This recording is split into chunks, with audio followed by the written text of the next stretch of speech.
Bonjour et bienvenue dans cette nouvelle Divi astuce dans laquelle on va apprendre à customiser le menu dans Divi ou les sous-menus surtout. Donc ici j'ai créé un sous-menu comme ceci et on va apprendre à créer ces effets-ci. Donc mettre une box autour de notre menu et faire aussi qu'au survol chaque élément soit mis en évidence. Donc en gros on va passer de ceci à ceci. Donc il y a plusieurs étapes pour ça et on va commencer directement par la première qui va être d'utiliser l'inspecteur tool.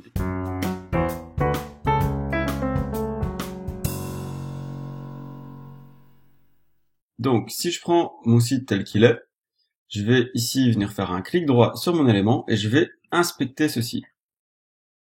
Là, j'ai l'inspecteur tool qui arrive et j'arrive à voir mes différentes classes de mon menu. Donc là, j'arrive chaque élément comme ça à un menu item et un numéro. Donc ça, on l'avait utilisé quand on avait créé un call to action dans notre menu. Je crois dans le Divi astuce numéro 13 si je me trompe pas. Donc ça date déjà. Et ici, dans les sous-menus, on va venir configurer ce qu'il y a à l'intérieur. Donc si on regarde à l'intérieur, on a bien le nom de ce qu'il y a dans le menu. Donc l'élément du menu, ici, qu'on peut customiser comme d'hab avec l'inspecteur tool. Ça n'a pas d'effet sur votre site final, hein, si on change rien, si on va pas changer du code après, quand on change la page, ça part évidemment, comme tout ce qu'on fait. Et ici, on a les différents éléments du sous-menu, comme ceci. Donc on a LI menu item et son numéro. Donc ce qu'on va faire maintenant, c'est venir travailler dans chaque élément du menu. J'ai une petite coupure dans l'enregistrement, donc je redis ça. Je sais pas exactement où j'en étais, mais on avait ouvert le submenu, il me semble. Donc dans le submenu, on peut venir sélectionner chacun des éléments du menu. Donc là, on a l'élément Divi 14, etc. Donc si d'ailleurs j'actualise cette page, on va perdre tous les changements précédents, parce que j'avais tout enregistré et puis les changements sont pas faits. Donc ça, c'est les joies du tuto et des bugs informatiques. Donc ce que je disais, c'est que ici, dans chaque élément, on a ce qui s'applique à l'élément. Ce qu'on va pouvoir faire, c'est premièrement, par exemple, venir mettre une bordure. On va mettre une bordure de 2 pixels, donc sans pointillé, solide, et on pourrait la mettre en rouge. Et si je fais ceci, on voit directement, voilà, que j'ai ma bordure. Donc là, c'est pas très beau, et en plus, c'est pas mon bon rouge, j'aimerais bien avoir le même rouge que j'ai mis partout dans mon thème. Donc pour ça, je vais venir utiliser mon code couleur. Donc ça, pour retrouver les codes couleurs que j'ai déjà utilisés, moi, j'ai configuré une palette de couleurs, donc si jamais je le retrouve pas, je vous invite d'ailleurs à configurer votre palette de couleurs pour avoir une cohérence graphique globale. C'est ce qu'on fait dans, je crois, le Divi Astuce 17, 18, il faut regarder exactement, mais dans les autres Divi Astuces, on apprend à personnaliser sa palette de couleurs. Donc pour ça, une fois qu'elle est faite, on peut aller dans le personnaliseur de thème. Et ici, on va pouvoir retrouver à plusieurs endroits, hein, en fait, partout sur notre site. Mais moi, je vais revenir dans la config du menu, puisque vous verrez que ça peut être utile plus tard de venir configurer son menu. Je vais retrouver, par exemple, les couleurs que j'ai configurées pour les liens. Donc le rouge ici. Et là, évidemment, je peux le changer directement selon ma palette de couleurs. Et là, il va remettre des autres couleurs par défaut. Mais si je prends cette couleur-ci, j'ai bien mon code couleur. C'est celui-ci que je viens de venir réutiliser ici. Donc là, j'ai rajouté ma bordure, elle est de la bonne couleur. Ce que je vais faire maintenant, c'est que je vais faire un petit espace dans ma bordure pour pas qu'elles se collent les unes aux autres. Donc on va mettre un espace, par exemple, de 10 pixels. Et là, voilà, j'ai bien un petit espace, et je vais peut-être le monter à 15 pour qu'elle soit vraiment bien espacée. Donc si je le mets à 15, boum, là je vois un espace un peu plus grand, c'est peut-être un peu trop grand, je vais mettre 13. Voilà. En dessous de ceci, ce que je vais faire, c'est que je vais venir rajouter, je vais changer la couleur de mon texte et arrondir ici mes box pour qu'elles soient un peu plus designées. Donc je vais mettre un border radius à 5 pixels par exemple. Voilà. Et là voilà, j'ai arrondi mes box.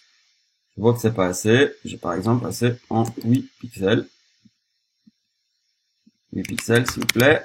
Voilà. Et là j'ai bien arrondi mes box. Donc ça c'est bien. Je vais changer mon texte pour que à l'intérieur de ceci, il soit noir. Donc je vais mettre color de point. Oups.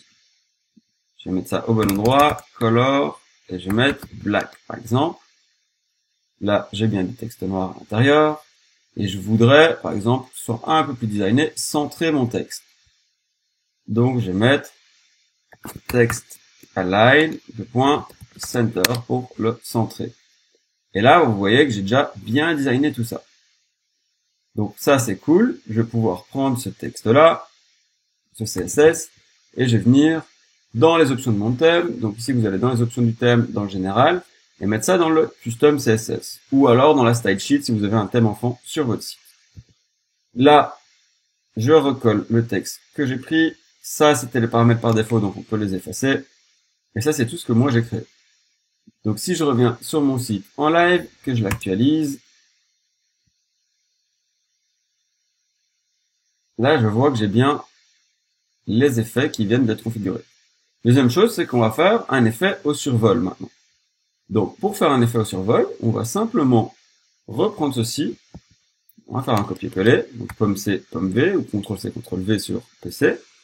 Et ici, on va lui dire au statut survol des liens. Donc, le A, c'est pour le lien, et on lui dit bien que c'est pour le statut au survol.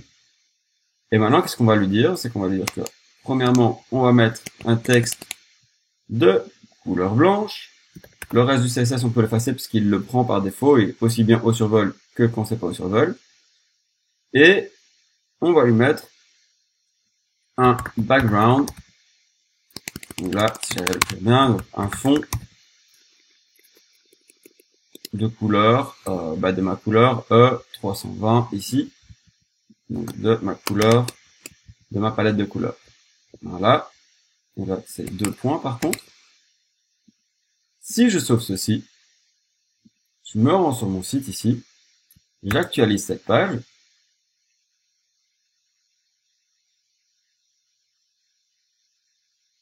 Et là, quand je survole, j'ai bien l'effet désiré de la petite box comme ça, qui se configure.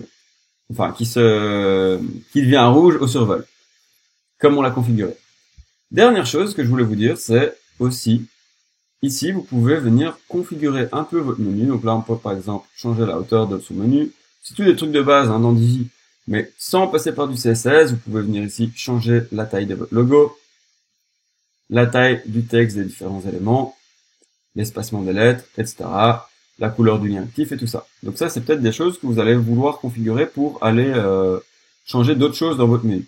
Mais ici, en tout cas, on a réussi maintenant à créer un menu avec des box, et avec juste un peu de CSS, on voit que les box au survol ont un effet très sympa et ça crée directement un design impactant. Alors là, ça n'a pas été appliqué parce que on n'avait pas encore appliqué les changements CSS quand on est venu changer ça. Mais si je viens publier ici, mon menu va s'adapter comme je viens de le faire. Et si jamais, on peut toujours venir vider la cache de son site, soit avec l'extension, moi j'utilise WP Rocket souvent sur mes sites, soit avec SG Purge Cache. Et ça, c'est important de venir vider la cache pour être sûr que ce que vous faites a bien été appliqué. Donc voilà, c'est la fin de ce tuto. On a réussi à créer notre box et j'espère que ça vous était bien utile. Mettez un pouce si c'est le cas, et si vous voulez d'autres tutos dans le genre, en tout cas, merci de mettre un pouce, ça encourage fortement. Et je voulais vous dire, il y a une formation gratuite de 3 heures sur Divi et la création de site avec Divi, qui est disponible ici gratuitement, les 3 premières heures de la formation Divi Pro qui sont gratuites ici, en lien de la vidéo. Et si ça vous intéresse, il y a une formation payante plus grande, mais déjà dans les 3 premières heures, vous aurez un bon site complet créé avec Divi. Donc on vous explique tout étape par étape, comment le mettre en ligne, etc. Donc, comment le configurer, comment vraiment aller loin dans Divi. Et donc, je vous invite à voir ça, et je vous dis à très bientôt pour d'autres tutos gratuits, d'autres Divi astuces sur Web Marketing Tuto. Ciao, bonne journée.